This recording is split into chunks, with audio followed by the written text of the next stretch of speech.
Hey, friends, welcome back to the Castro Valley News live show. This is the audio only show that we do every Tuesday night at 7 p.m.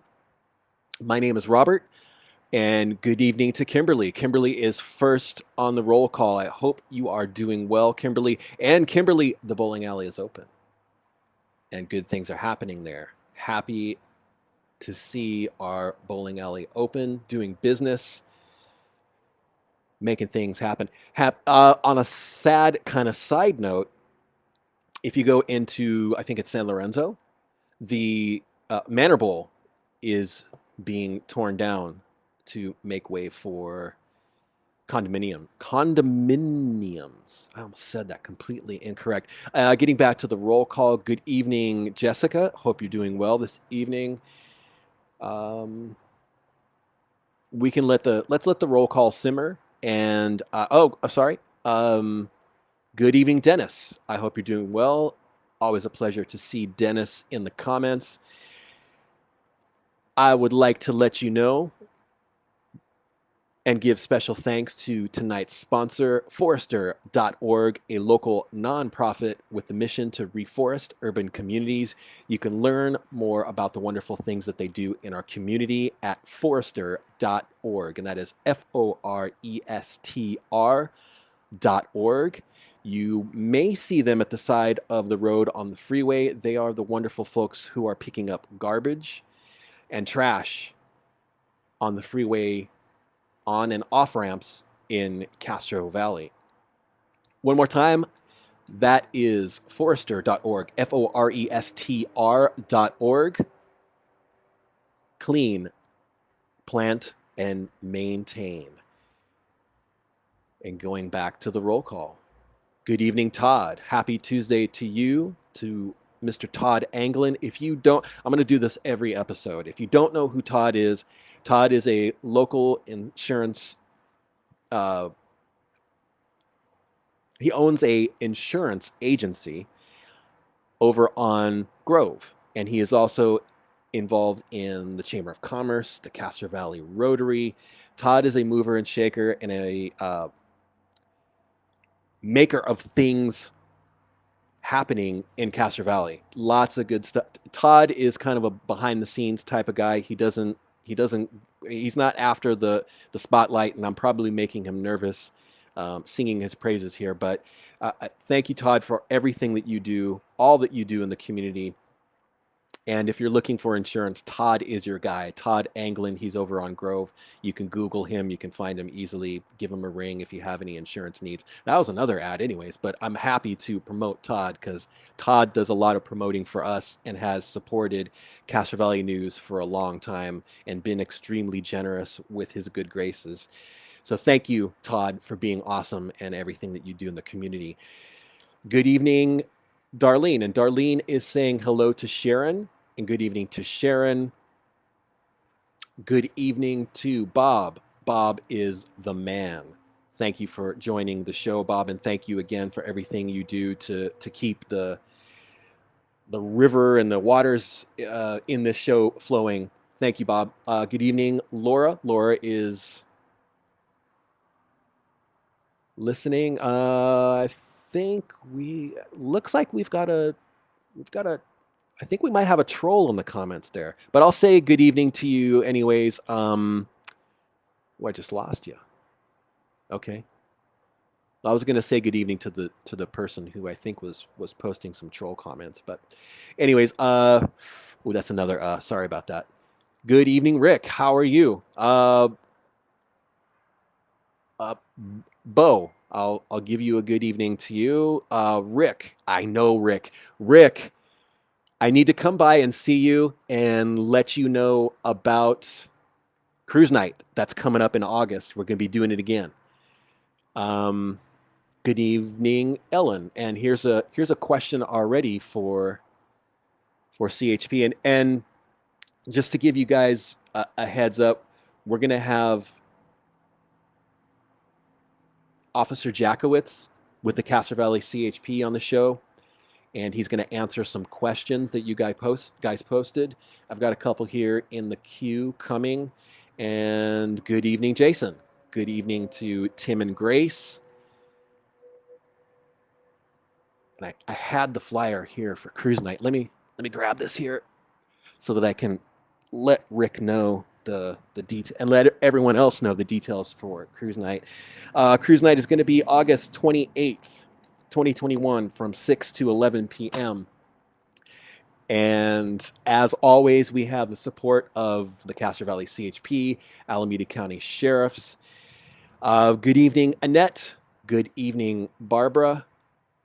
I think I've reached out and given a shout out to everyone in the thread here. But if you're listening and you want a shout out during the roll call, please do so. Let me get to my list and knock some stuff off here.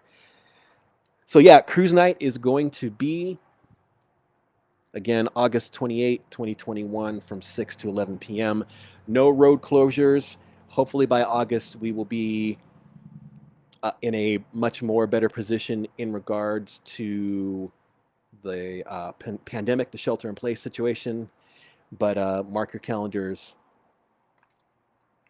August 28th for cruise night coming up. Good evening, Mina. How are you, Mina? I know Mina. I love Mina. Mina's awesome. How are you doing, Mina? Good evening to Karen. I know Karen as well. Karen is another awesome person. I hope you are well also, Karen. And Mina, I hope you're doing fine as well. Jason is asking what are the topics for CHP, and those are going to be questions from you guys. I've got two here waiting for 7:15 when Officer Jakowitz calls in, and we can talk about things that are happening in Castro Valley, enforcement happening here. Karen is asking what is happening, any news on the opening of Strobridge to through traffic. It was supposed to be temporary, but am unclear if the final determination was made by county officials, done officially. I believe it was something of an unofficial closure. From what I recall, the neighborhood wanted the closure. That may be different now. I'm not hearing anything about the intersection opening now. Carolyn is mentioning, well, I'll mention your comment later, Carolyn. I'm going to take a screen capture of your comment, Carolyn, so I can mention that to Officer Jakowitz when he calls in. So just bear with me while I'm kind of moving around here. Craig is asking let me screen capture that one too. Hang on. Thank you guys for bringing up questions now, because I only had two that were posted earlier, and I didn't want the conversation with Officer Jakowitz to be kind of not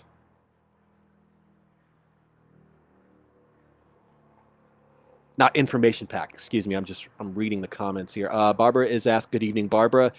Barbara is asking, is there supposed to be a video? There is no video. We just do audio, kind of like an old school radio show. Good evening, Eunice. I hope you're doing well. So if you guys have questions for the CHP, you can go ahead and post them in the thread here, and I'll take some screen captures, and we'll get to them when Officer Jakowitz calls in, 7:15. And Carolyn's mentioning, we did receive a question and a concern about those bike kids that have a lot of people concerned, and we will definitely touch base on that as soon as Dan calls in. And Todd is mentioning dancing Dan J is awesome when he's not behind me with lights on. Yes. Officer Jakowitz is awesome. He is going to be the PIO for the Castro Valley CHP office, and he was before as well.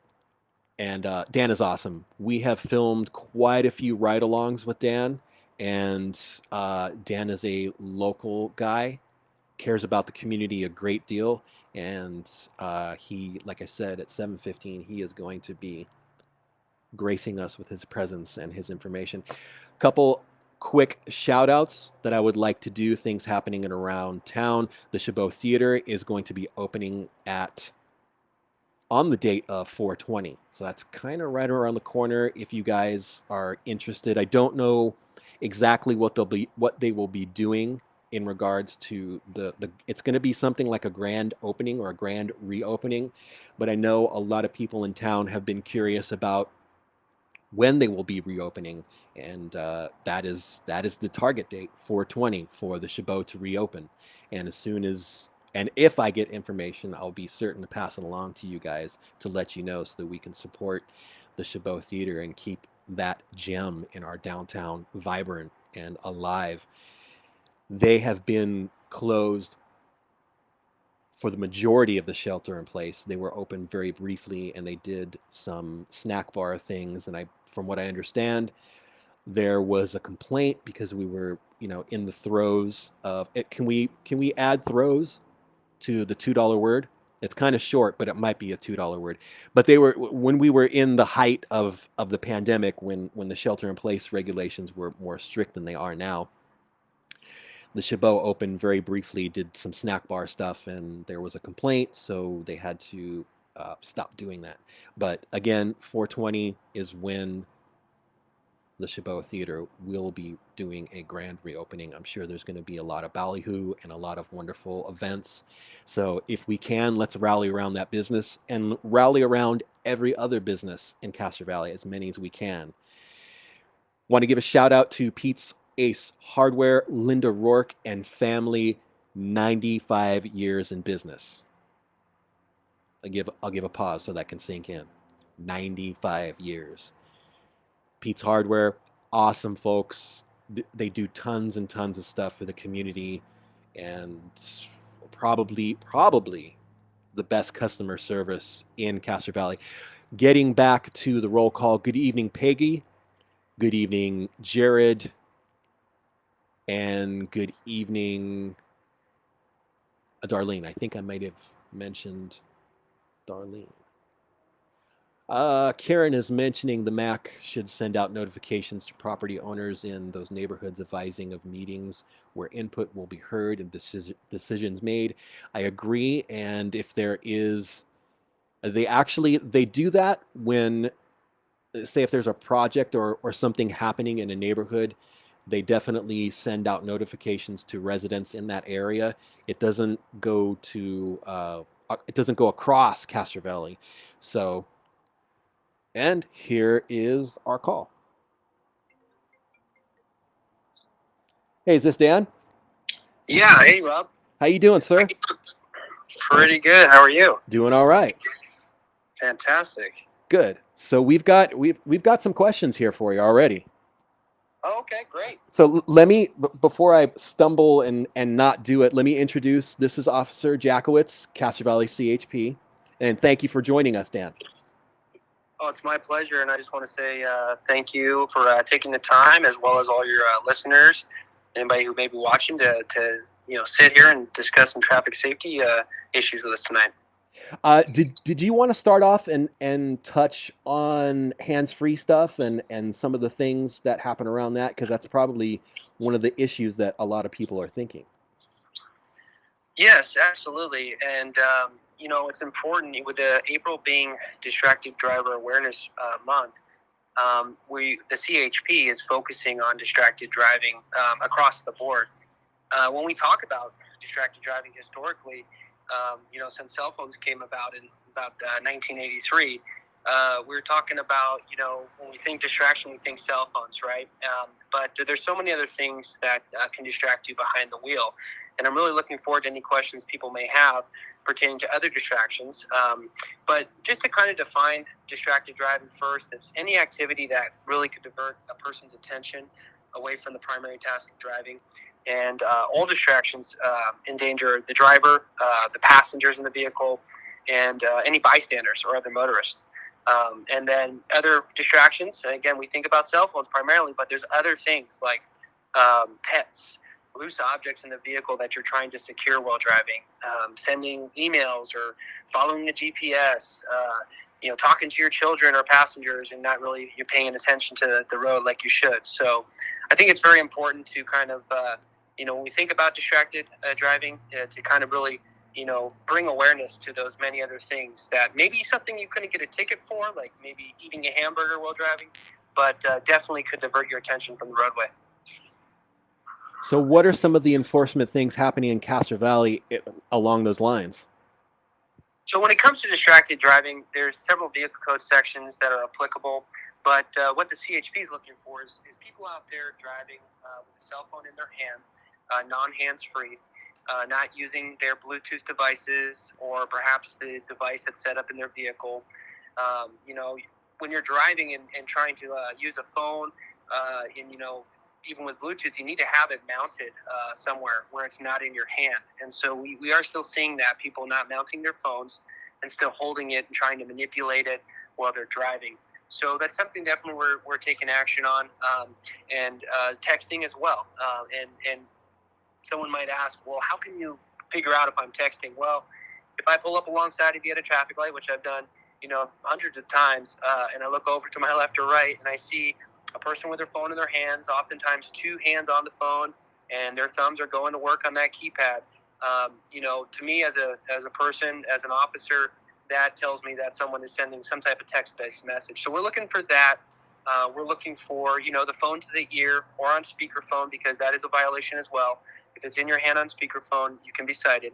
And, we often use motorcycles, so you may not see us coming. So we also use specially marked patrol vehicles, like patrol vehicles that have the California Highway Patrol logos and insignias, but they're white. So sometimes we can get a little close to you and you may not see us. So, I encourage the motorists out there to, if they think they can get away with it, people that maybe have been doing it for years, to think twice, because we are definitely looking, especially this month. Let folks know, what are the penalties, ramifications of a hands-free violation? So as of right now, for your first violation, it is a fine. So you have to take care of that fine through the Alameda County Superior Court. After you get a citation from the Highway Patrol, that citation gets forwarded to the court. They assess any fines or penalties. Typically, the fine that I've seen is about $75 to $100 to start. And then for every subsequent citation you get from there, it goes up. And to the point where, if you get a lot of citations, there could be other penalties assessed, whether through the DMV or through the court. So kind of like the point system, but you don't get assessed a point for your first violation of hands-free law. Can you get a point for subsequent ones? Potentially. It really depends on what's associated with it. The DMV can maybe classify you as a recidivist offender or gross offender. You get enough citations on your record within a certain period of time. There could be penalties like suspensions, revocations, things like that. So I encourage everybody, obviously, not to do it, not to get the first violation under their belt, because we know that distracted driving is killing people on a national level. It's sad to see people die from these distracted driving cases. Is that something that you see predominantly in Castro Valley, or what are the issues that you see in Castro Valley particularly?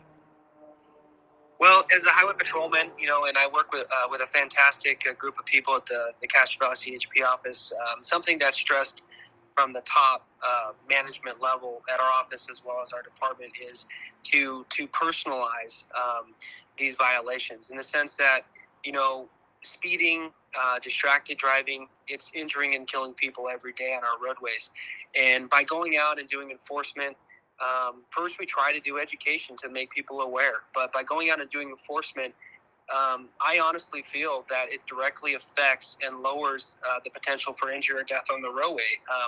It reduces our mileage death rate, annually in California and also nationally, because everything is tracked. I have a stat here from the National Highway Traffic Safety Administration. In 2014 alone, 3,179 people died as a result of distracted driving. That was motor vehicle collisions.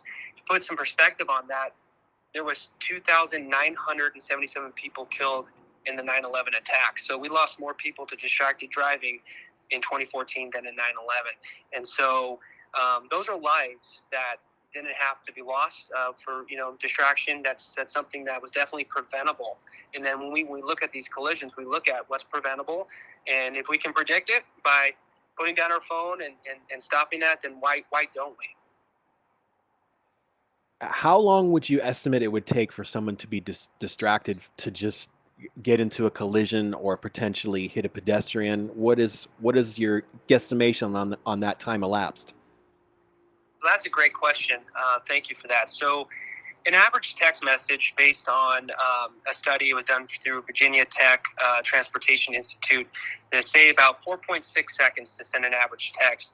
And to give you an example of an average text, something like maybe saying home in 10, or I'll be home soon, or see you later, something like that. So about 4.6 seconds to get that scribbled out on your pad.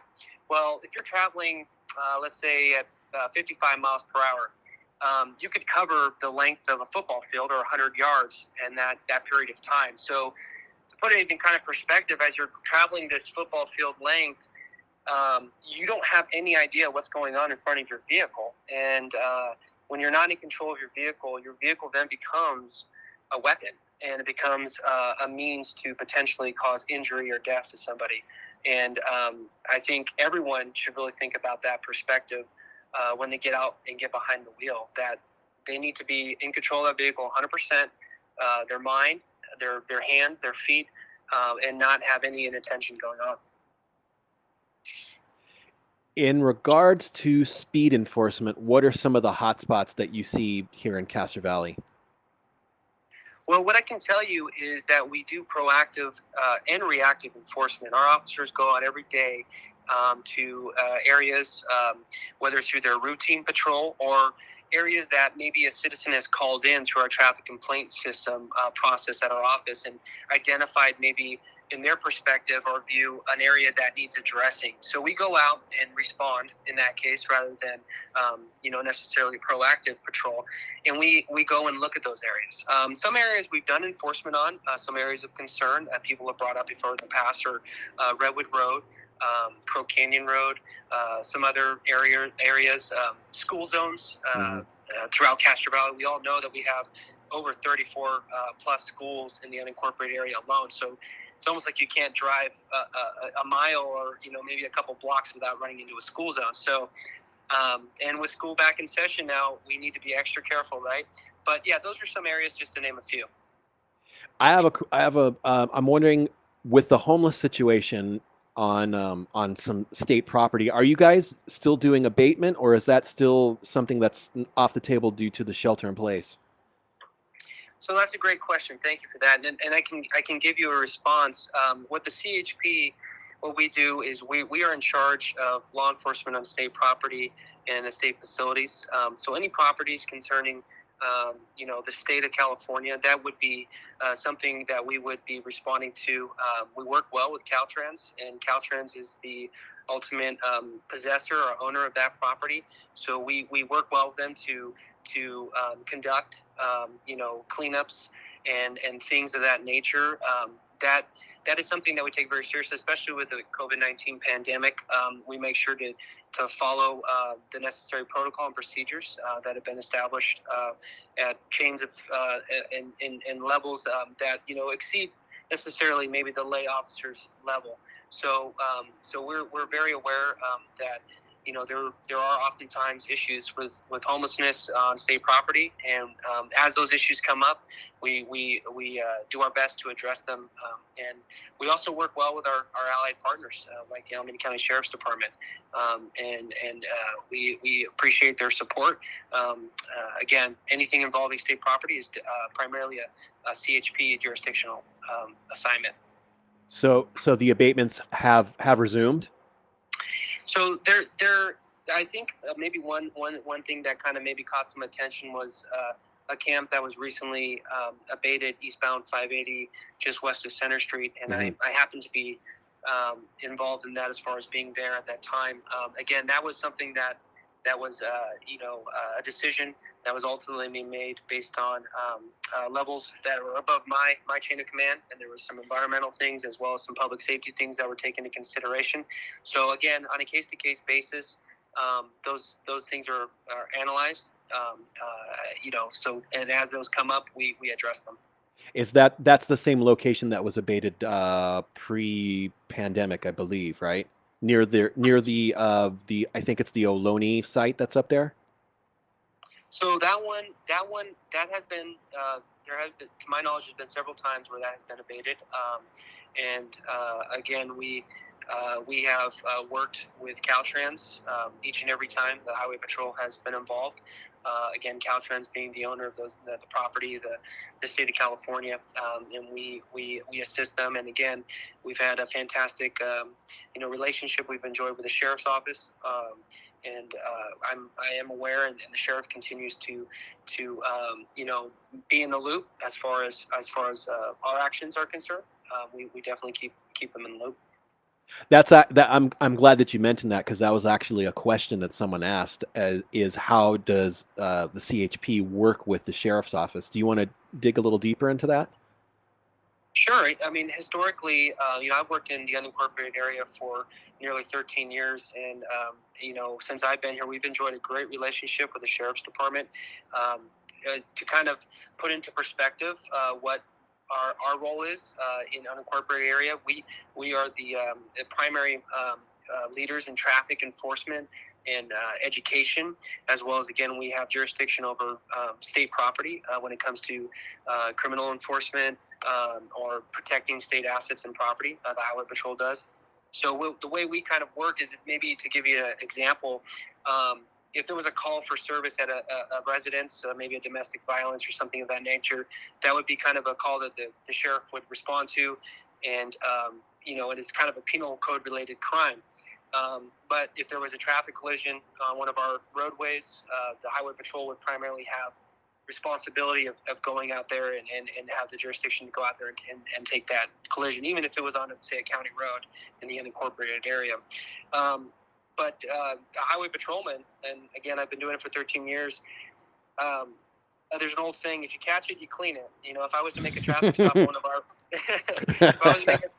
I was to make a traffic stop, say for a cell phone violation, which I've done several times, and say this person is under the influence, or this person maybe is possessing a firearm, maybe a search was conducted and we found drugs for trafficking or sales, then that we would take that case, and that would be our case. And so we the Highway Patrol, we do general law enforcement. However, to kind of, again, differentiate what our roles and responsibility is, our primary role in the county is to do traffic enforcement, and again, we do a lot of education as well.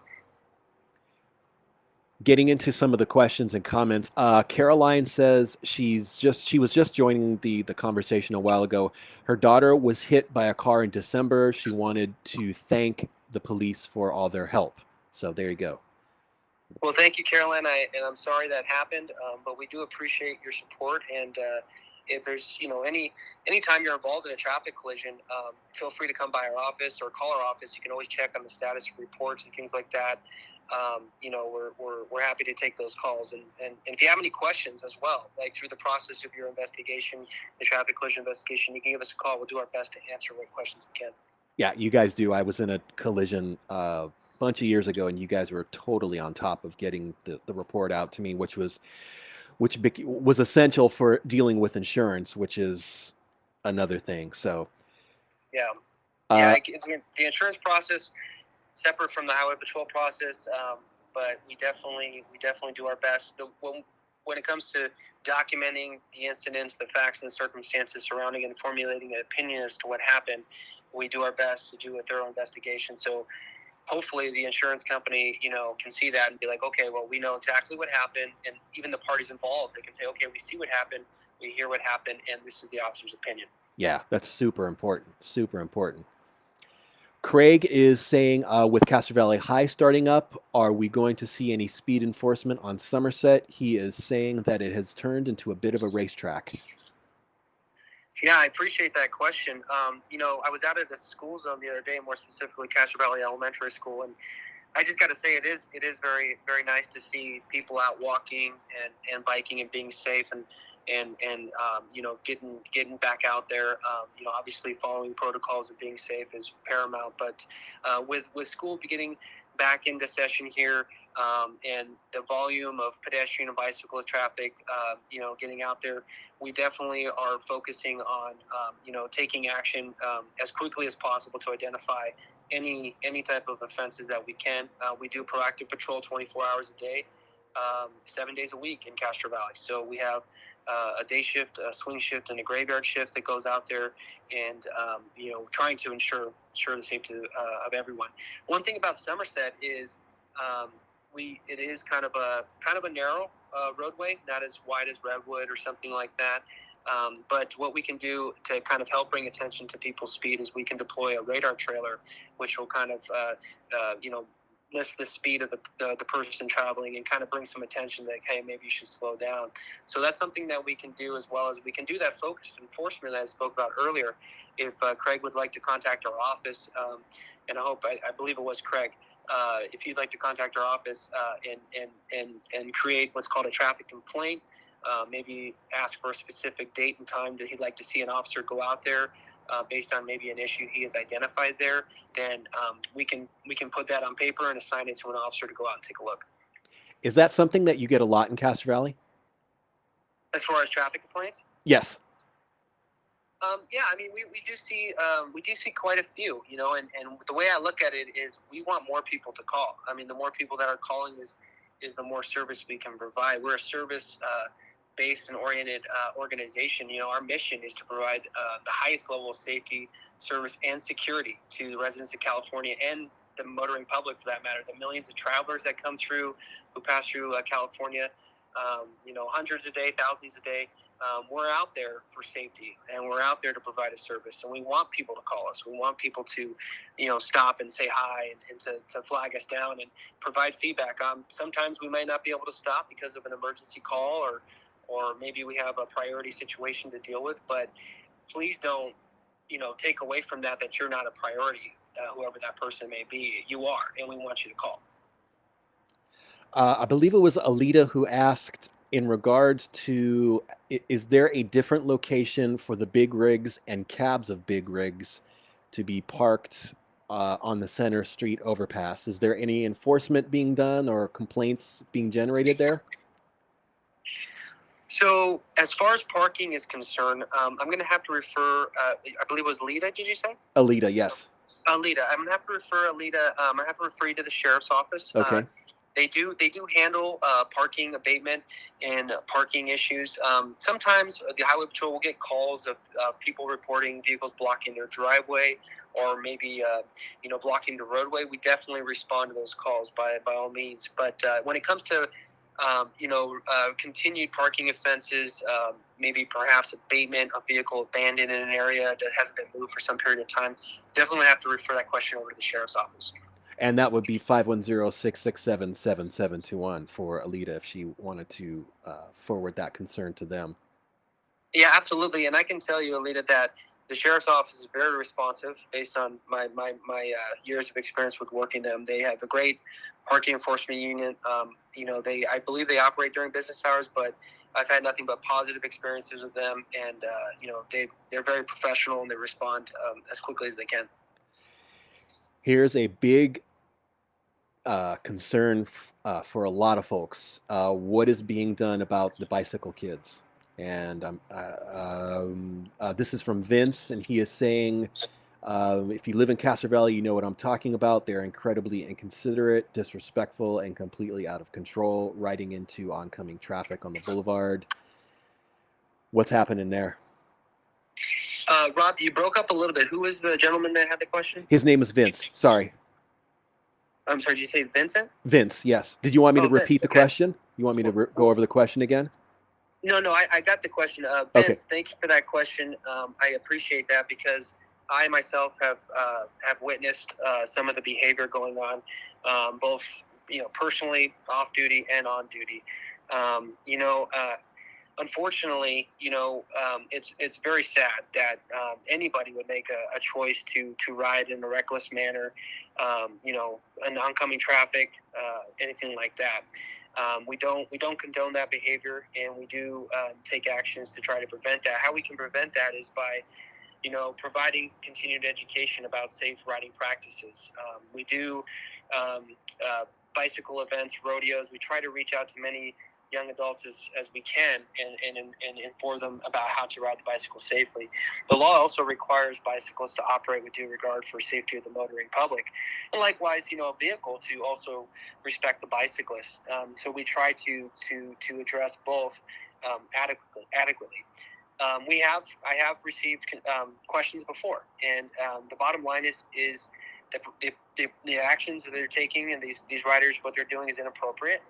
It does create a safety risk.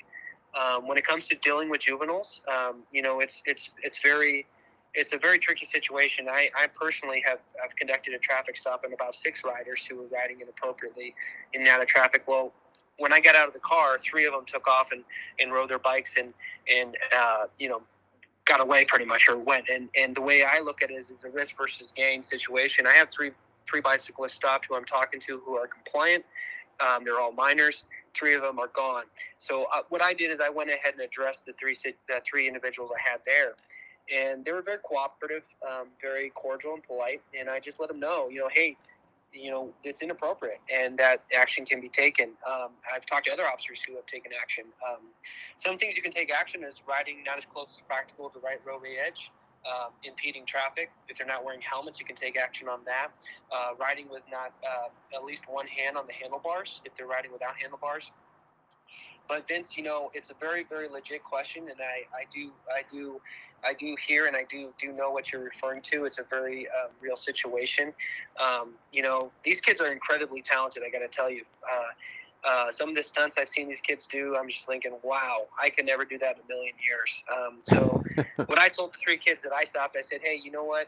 You guys got great potential. You got great energy. You're doing great stunts on that bike. But, I referred them over to San Miguel Park, the Adobe Park. I said, if you could just take your bikes over there and ride on the pavement over there and stay out of traffic, 1, you're going to live longer, and 2, you're going to be able to have more space that you're not going to be interrupted. So I think there's definitely an enforcement aspect for sure, but we try to get some education in there when we can, because these kids are young and impressionable, and they may be acting out based on maybe something they learned from somebody else, a behavior they saw on the TV or whatever the case may be.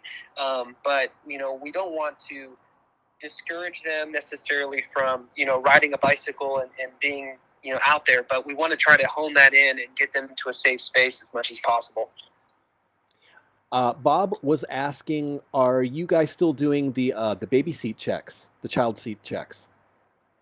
We do right now, and it goes without saying the past year has been very unpredictable, and we did at some point our office was closed, the lobby was closed, so it made it a little bit tricky to do in-person contact and checking seats.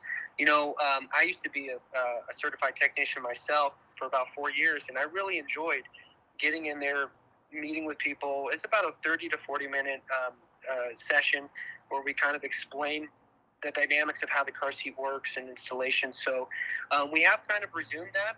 We're not up to speed where we were before, I could tell you, but we are definitely doing that.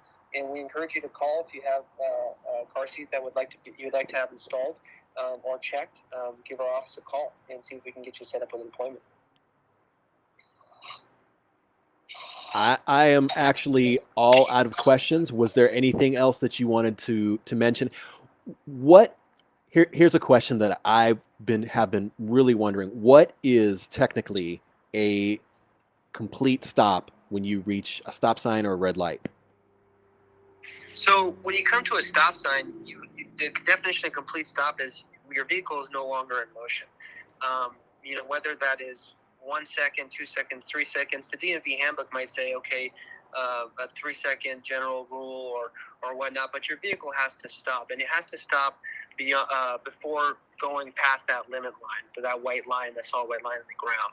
Once you've come to a complete stop now, doesn't mean you can just go ahead and go into the intersection. You have a responsibility to operate with due regard for the traffic on the roadway.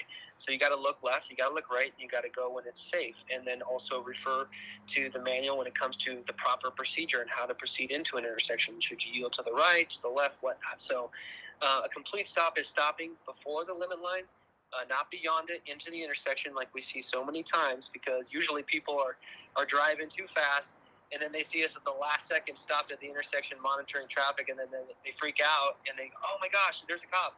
They jam on their brakes, and they roll right into the intersection.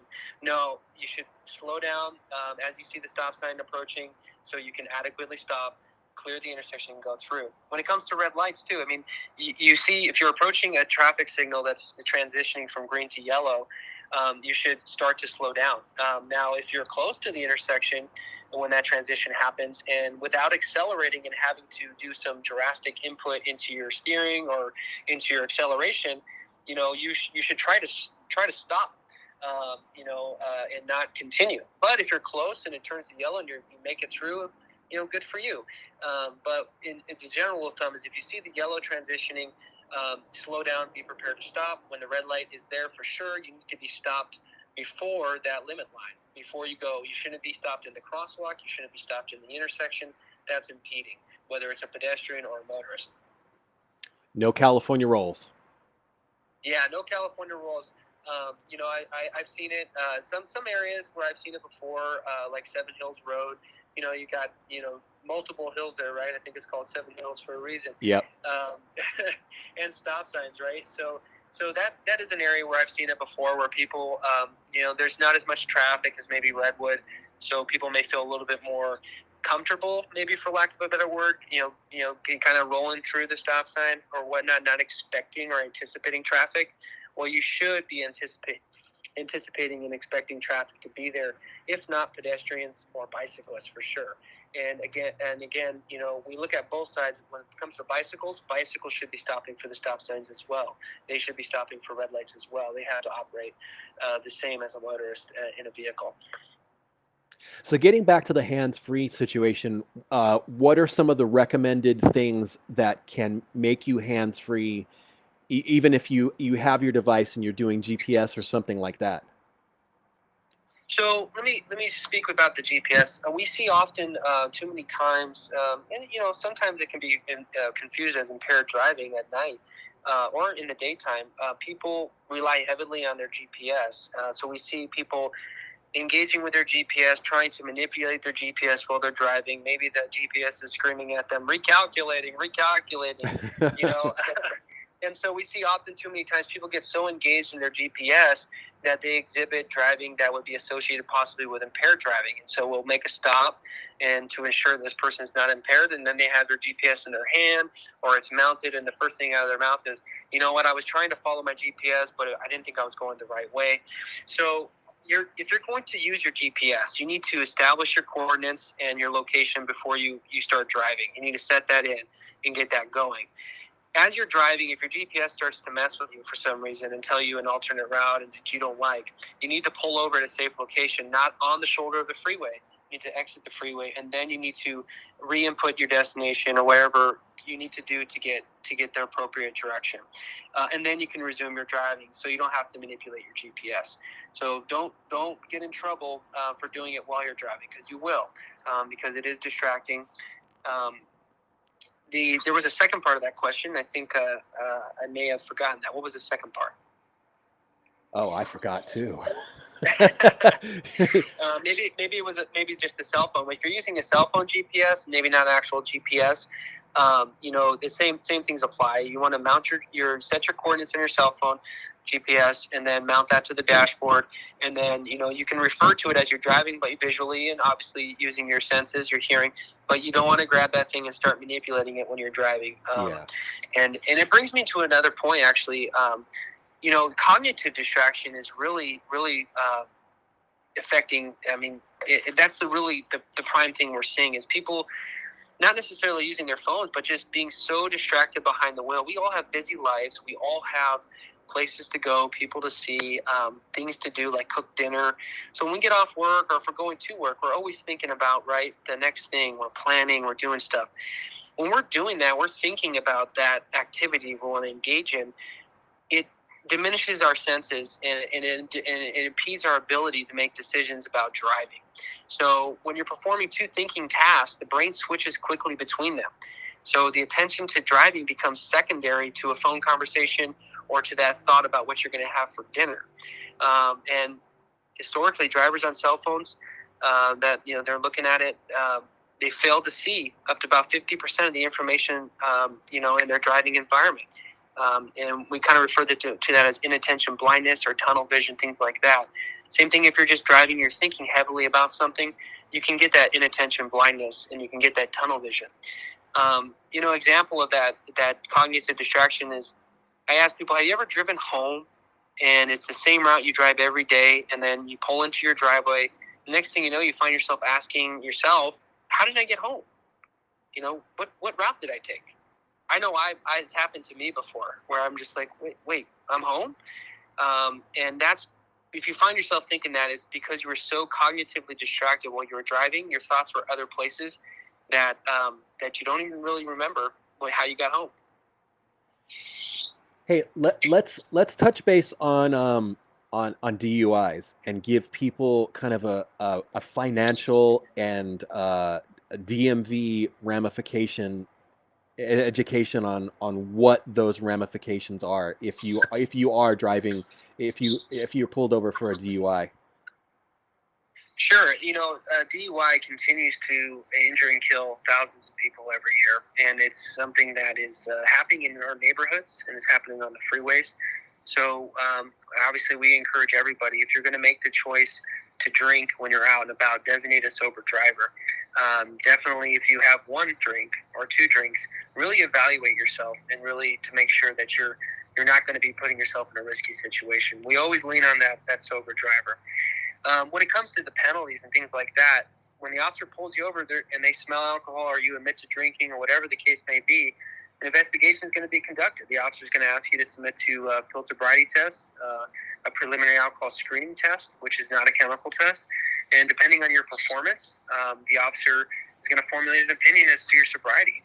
If you're arrested, you're required by law to submit to a chemical test, and that's a choice of blood or breath. And that chemical breath test is different from the test that you will take in the field. So you're going to go to a facility, you're going to do that. Your vehicle is going to be impounded or stored, depending on the situation. If you're unlicensed, impounded.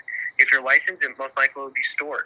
Either way, you're looking at, right off the bat, tow bills, hundreds of dollars in tow bills. Then you're looking at the cost that is going to be potentially to you for your licensing issues when your license is suspended within 30 days.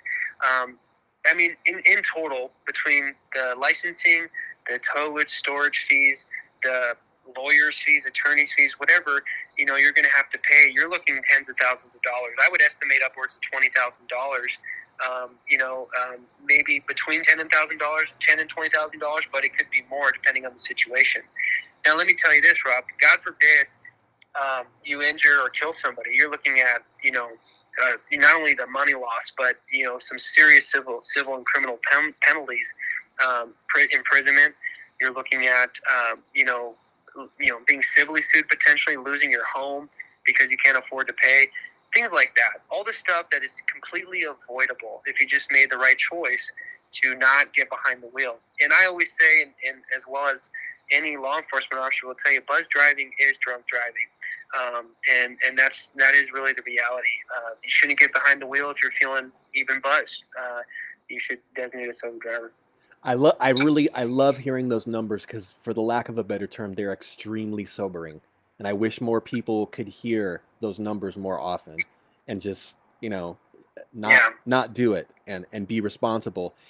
Another question that I wanted to ask, so if someone is intoxicated in a car and they decide to pull over and they are contacted by law enforcement, could that be a DUI even if they're backseat sleeping it off? Or Well, absolutely. It can be evaluated in the realm of impaired driving. There's a section of the vehicle code which, based on the officer's training and evaluation of the situation, the evidence that he's able to collect or find, you could be placed as the driver of the vehicle and arrested. If you drove to a location on the freeway or maybe on even a city street and you pulled over to the curb, maybe a witness saw you driving, or maybe you stumbled out of the car and the officer saw you stumble back in and then get in the back seat, but during the officer's investigation, say, for example, your hood is warm and there's signs that, you recently drove, the keys are in the ignition. You admit maybe to driving, but you've been stopped for 20 minutes because you're trying to sleep. That's incriminating evidence that it will be used against you, and it will ultimately be used to establish that you were driving that vehicle. And based on the investigation, the sobriety investigation, again, your failure to perform field sobriety tests as explained and demonstrated, all that stuff is going to be used to establish that you were the driver of that vehicle, or you drove that vehicle at some point to that location. And yes, you could be arrested for DUI. Wow. Okay. Big thing too is traffic collisions. We investigate a lot of traffic collisions, and I have over the years where people have maybe driven thinking they're okay, they're a little buzzed, you think they'll be able to make it home safe, and they're involved in maybe a very small fender bender. Maybe they tap someone's bumper. The party, that they hit gets out and says, hey, you know what? Maybe they don't even suspect the other person's, have alcohol in their system, but they say, let's call the police and have a police report taken. Okay, well, let's do that, right? So then the officer shows up, and then the officer smells alcohol. Now we have an obligation to investigate. We have a duty to investigate, and so we're going to rule out impairment. So we're going to separate the parties, and we're going to talk to the person who's been drinking, and see if impairment played an issue. And regardless of the severity of the damage, whether it's minor or major, you're going to be placed under arrest. And really, depending on the severity of damages, how much are you going to have to pay now as the person who did the damage, in potential civil liability, and potential criminal charges you may face. Well, Dan, again, there's no more questions that I'm seeing coming up. Was there anything else? was there anything else that you wanted to address in regards to enforcement in Castro Valley? Well, I can't hit home enough, Rob, about the severity of driving distracted. I cited earlier the National Highway Traffic Safety Administration said that 3,100 plus people died in 2014. Well, that was deaths.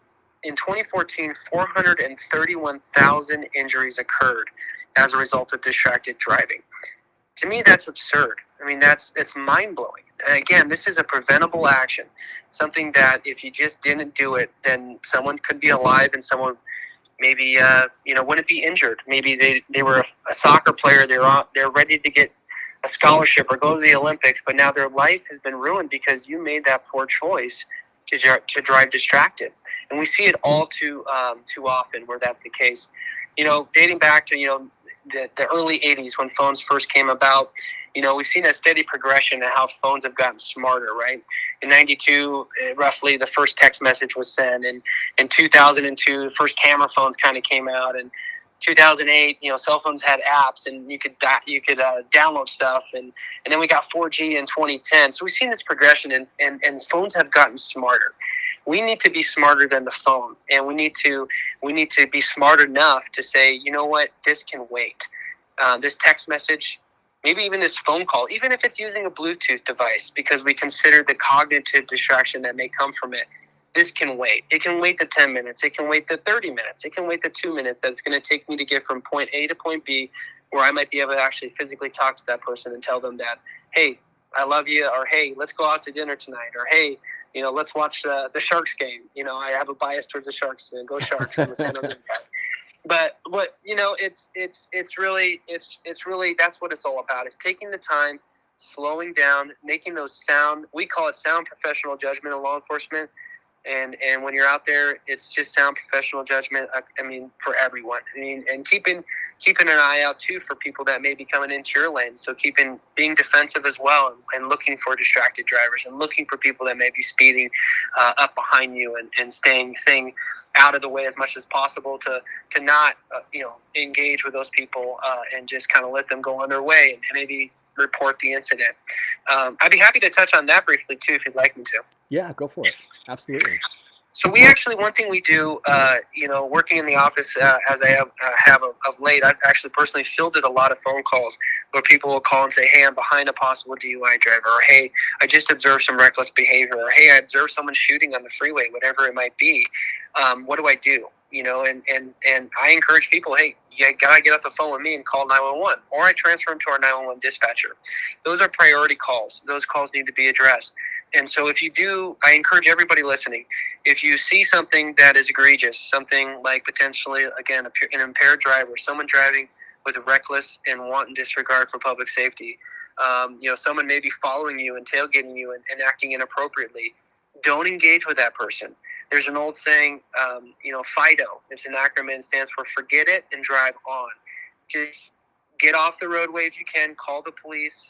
Maybe drive to a police station, or pull over, let them pass, call it in, get the plate, get a description, give us a direction to travel. And I can tell you, based on working graveyard shifts and day shifts and things like that, we catch a fair share of these people, and we put them behind bars and we get them off the road. That's ultimately what it's all about, is getting them off the road so the roadways are safe. And in conclusion, the office number for people who want to reach out to you and maybe request additional enforcement or have just general questions. Yeah, absolutely. So our office phone number was 510-581-9028, and we're located at 21020 Redwood Road, again in Castro Valley. We encourage people to check us out on Facebook at Castro Valley CHP, as well as Instagram. And again, to reinforce and to reiterate, the Castro Valley area has a traffic complaint process, and we do get a lot of complaints that we follow up on. And we're very responsive to those complaints as we receive them. We want the community to know that we go out there and we try to identify and see if what is going on is actually something of concern, and if it is, we should try to take enforcement action when appropriate.